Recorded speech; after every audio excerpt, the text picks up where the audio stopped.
Soroting pandang sumulung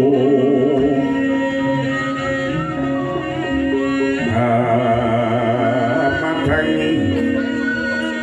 jroning pasaryan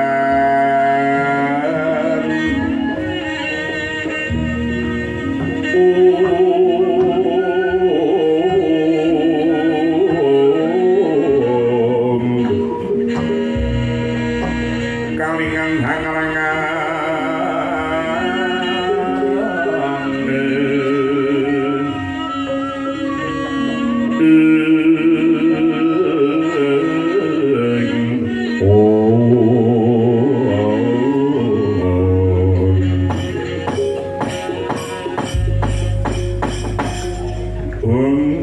Ing sekaling dawana langgeng ulup titah ulun nggih wisanggeni padha becik swalira kulup Bambang Wisanggeni inggih pukulun sanggiwang meneng pangestu paduka satemah raharja sowan kula pangabekti kula mugi konjuk pukulun sanggiwang meneng ya kulup wis ulun tampa lan kawruhana lampun ulun wis muni ngapa kang dadi sedyanira sumanana ulun dina iki jeneng kita pengin ngruwat supataning begawan durun ingkang tumama marang kita Wisanggeni ya mengkono apa ora kula inggih pukulun panginten kula nampa paduka ingkang saged ambilan seperti ingkang nedeng kula sandhang menika pukulun kula Wisanggeni kita nadyan manungsa nanging ndarbeni kewajiban dayaning jawata nyatane kalantipaning panggrahita kita ngungkuli sakabehing jawa manungsa ulun pitaya lamun kita ora bakal kekilapan ana tetembungan kridaning ati tan bisa bedah parangkutaning pasti budi dayaning manungsa ora bisa ngungkuli garising kawasa sira kula aja nganti kelepyan luhur lan asal derajat uripe manungsa kuwi mau ora ditimbang saka dawa lan cendheke umur nanging dibobot saka nggenya nglakoni urip ning madya padha kuwi mau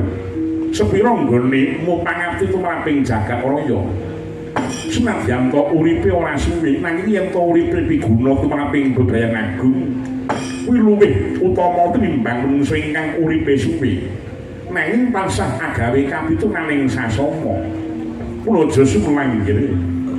yen kita pangsa budidaya pemayur rahayu ning bawana rampuning gejiban kita minangka manungsa kita bakal dadi golonganing Jawata kula Sri Ranggane gunung teletane palumbang baning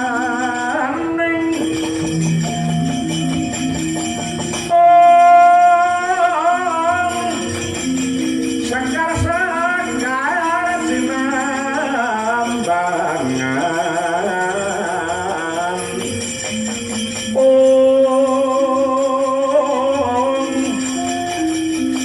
mepak ikan sari-sari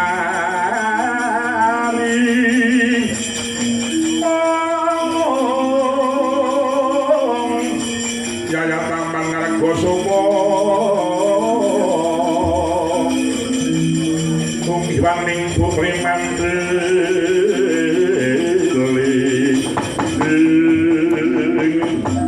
waduh kula biar mandang pelarangan raos sing manah kula sangat anggenging panuwun dening paduka sampun ambengkas sukawane batos kula pun wisanggeni kaki wisanggeni arep ning wis pranawa panyuwunira lan pranawa kang dadi panyaranira sawengko kita ulun tundung supaya bali ning Madyapada oh inggih panuwun pamit ulun sadurunge kita bali ning Madyapada ulun bakal peparing kanugrahan wujude pusaka nanging uga penganak wahyu dene arane pusaka Gada Inten pusaka Gada Inten iki punapa piyambel nggon kita munah angkara murka wis kaki ora nggadiake taman ana ya nggih